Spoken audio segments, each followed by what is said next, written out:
Snow White and the Seven Dwarfs. In a land where magic and enchantments were not uncommon, there lived a beautiful princess named Snow White.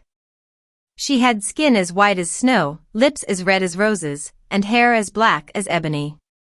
But her life took a dark turn when her mother, the queen, passed away, leaving her father, the king, heartbroken. Shortly after, the king married a beautiful but wicked woman who was obsessed with her own beauty. This woman, Snow White's stepmother, was also a powerful sorceress. She possessed a magical mirror, which she would consult every day, asking, "Mirror, mirror on the wall, who's the fairest of them all?" The mirror, not daring to lie, always replied that Snow White was the fairest. The stepmother's jealousy grew, and she plotted to get rid of Snow White. She ordered a huntsman to take Snow White deep into the forest and kill her. But the huntsman, unable to carry out such a cruel deed, allowed Snow White to escape. Lost and frightened in the dark forest, Snow White stumbled upon a small cottage that belonged to 7 dwarfs. The dwarfs were kind-hearted and allowed her to stay with them. She kept house for them, and they protected her. Back at the castle, the wicked queen discovered that Snow White was still alive and set out to finish the task herself. She used her dark magic to transform herself into an old hag and, with a poisoned apple, tricked Snow White into taking a bite. Snow White fell into a deep, death-like slumber. The dwarfs, finding her, placed her in a glass coffin. As time passed, a prince from a nearby kingdom, enchanted by her beauty, discovered the glass coffin in the forest. He kissed Snow White, and his love broke the evil spell. Snow White awoke, and the two of them rejoiced. They were married in a grand ceremony, and the wicked stepmother received her just punishment.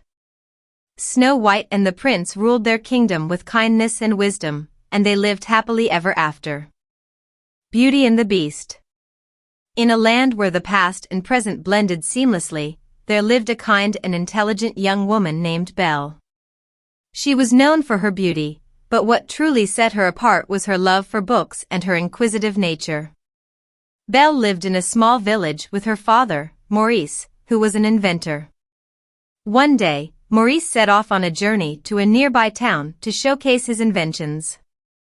On his way home, he got lost in the dense forest and found himself at the entrance of a mysterious castle. Seeking shelter, he entered the castle and discovered that it was inhabited by enchanted objects and, more importantly, a terrifying beast.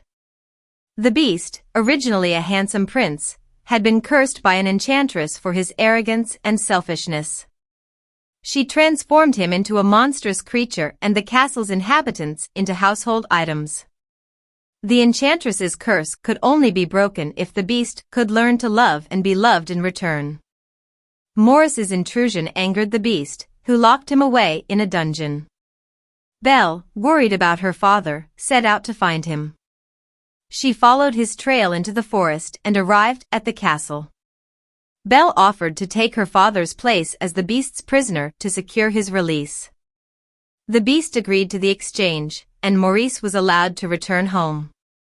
However, Belle was now a prisoner in the castle, where her only companions were the enchanted objects.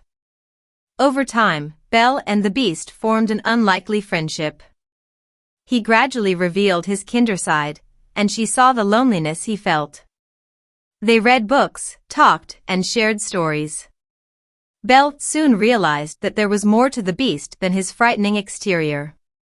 Back in the village, a handsome suitor named Gaston was pursuing Belle. He was handsome but also arrogant and selfish, and he believed that he was entitled to Belle's love. He hatched a plan to have Maurice committed to an asylum if Belle did not marry him. Meanwhile, Belle's stay in the castle was beginning to change the beast. He started to learn about love, kindness, and compassion, thanks to Belle's presence. One winter's night, Belle saw a magical mirror that allowed her to see her father in distress. The beast, understanding her love for her father, allowed her to go to him, even if it meant breaking the curse. Belle returned to the village to care for her father. Gaston's plan to have Maurice committed failed, but Gaston was not willing to give up on winning Belle. He gathered the villagers and stirred up their fears of the beast, convincing them to march to the castle and kill him. The mob descended on the castle, and a battle ensued. Gaston ultimately met his downfall, falling from the castle to his demise. The enchantress's rose, which symbolized the beast's curse, was wilting, and it seemed that all was lost. Belle returned to the castle just in time to confess her love for the beast. She told him that she cared for him, regardless of his appearance. Her love was the key to breaking the curse. At that moment, the beast transformed back into the handsome prince he once was, and the enchanted objects turned back into human beings. Belle and the prince were married in a grand ceremony, and they ruled their kingdom with kindness and wisdom. The castle's inhabitants were grateful for Belle's kindness. Cinderella. Once upon a time in a land far away, there lived a young girl named Cinderella. She was known for her kindness and grace, but her life was far from glamorous. After her mother's death, her father remarried, bringing her a wicked stepmother and two equally wicked stepsisters into her life. They treated her as a servant in her own home, forcing her to do all the household chores while they enjoyed the comforts of their lives. One day, an invitation arrived at their doorstep. It was an invitation to the royal ball, a grand event hosted by the prince himself. Cinderella's heart fluttered with excitement, and she longed to attend. However, her wicked stepmother and stepsisters were quick to quash her hopes, declaring that she was not allowed to go. They tore apart her homemade dress and left for the ball without her, leaving Cinderella in tears. As she sobbed in the garden, a beautiful, otherworldly figure appeared before her. It was her fairy godmother. With a wave of her wand, she transformed Cinderella's tattered rags into a magnificent ball gown, and her old, worn shoes into glass slippers. Cinderella's pumpkin was turned into a dazzling carriage, and even the mice became horses to pull it. Her fairy godmother cautioned her to return home by midnight, as the magic would only last until then. Cinderella arrived at the royal ball, where she captivated everyone, including the prince. They danced, and she felt like she was living a dream. But as the clock struck midnight, she remembered her fairy godmother's warning and fled from the palace. In her haste, she left one of her glass slippers behind. The next day, the prince, desperate to find the owner of the glass slipper, sent his messengers throughout the kingdom. When they arrived at Cinderella's home, her wicked stepsisters tried to fit into the slipper, but it was too small for them. Cinderella tried it on, and it fit perfectly. The prince recognized her, and they were married in a grand ceremony. Cinderella and the prince lived happily ever after, and her wicked stepmother and stepsisters received the punishment they deserved for their cruelty. And so, the tale of Cinderella teaches us that kindness and goodness prevail in the end. Little Red Riding Hood.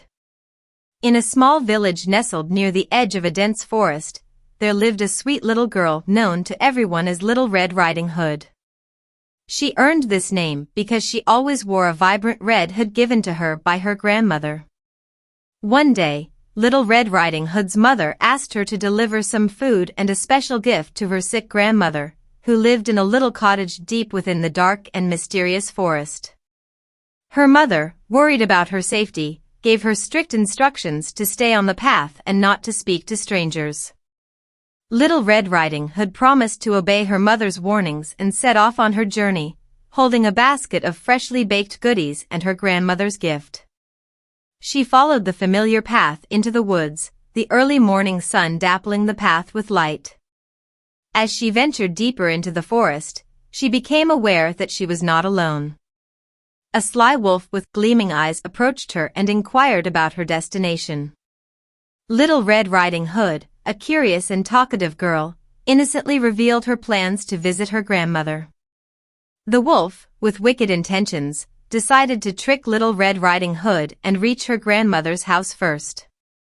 He took a shortcut through the woods and arrived at the cottage ahead of the young girl. Upon reaching her grandmother's cottage, the wolf knocked gently on the door, imitating Little Red Riding Hood's voice. "Who is it?" asked the grandmother from her bed. "It's me, Little Red Riding Hood. I've brought you some food and a gift," replied the wolf in a high-pitched voice. Without suspecting a thing, the grandmother welcomed the wolf inside. As he entered, he devoured the poor old lady and took her place in her bed, waiting for Little Red Riding Hood to arrive. When Little Red Riding Hood finally reached her grandmother's house, she was surprised to find the door ajar. She entered the cottage and saw her grandmother lying in bed. However, the room seemed dim, and the old lady's face was obscured. "Grandmother, what big ears you have!" Little Red Riding Hood exclaimed. "All the better to hear you with, my dear," replied the wolf, mimicking the grandmother's voice. "Grandmother, what big eyes you have!" Little Red Riding Hood continued. "All the better to see you with, my dear," answered the wolf, his eyes gleaming. "Grandmother, what big teeth you have!" Little Red Riding Hood said, growing more alarmed. "All the better to eat you with," cried the wolf, leaping from the bed. Little Red Riding Hood screamed as the wolf lunged at her. The noise attracted a nearby woodsman, who rushed to the cottage and heard her cries for help. He burst into the room and, with his trusty axe, managed to cut open the wolf's belly, rescuing Little Red Riding Hood and her grandmother. From that day on, Little Red Riding Hood learned a valuable lesson about talking to strangers and straying from the path. She promised to be more careful on her future journeys, and she and her grandmother lived in peace, knowing they were watched over by the kind-hearted woodsman.